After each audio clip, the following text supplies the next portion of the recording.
Dobrý deň, vítajte na kanáli 70 Maj a dnes sa pozrieme na rozbalenie nového modelu T400. Je to naša nová trojkanálová kamera, ktorá je vhodná pre každého vodiča a sám som na ňu zvedavý. Ak sa vám tieto štýly videí páčia, dajte like a ak máte nejaké otázky, pokojne ich napíšte do komentárov a prihláste sa na odber nášho kanála, aby vám neunikli ďalšie videá. Ideme sa pozrieť, čo je v krabici. Máme nôž, no a dnes je tu. Fólia je preč. Prvá vec, ktorú máme, je obálka. Vnútri obálky sa nachádza návod na zadnú kameru. Návod na použitie. Máme návod na zadnú kameru.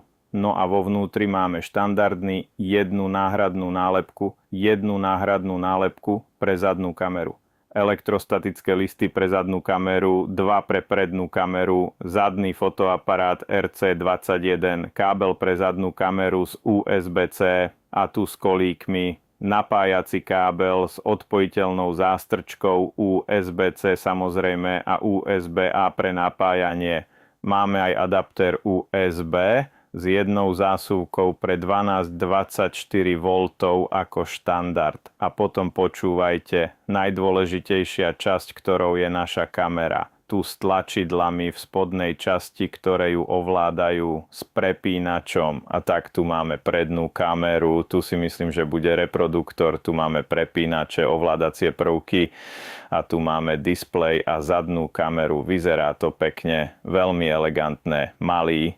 Pripevňuje sa na okno výstup na kartu microSD a tu máme napájanie a na pripojenie zadnej kamery. Tu máme displej a tu budeme mať pravdepodobne vnútorný objektív pre pripojenie zadnej kamery. Tu máme displej a tu budeme mať pravdepodobne vnútorný objektív. To sľubuje, že to bude skvelé. Idem to vyskúšať, uvidíme, ako to funguje, ako to nahráva. Nezabudnite tomu dať like a ak máte nejaké otázky, pokojne napíšte do komentárov. Uvidíme sa na budúce. Ahoj.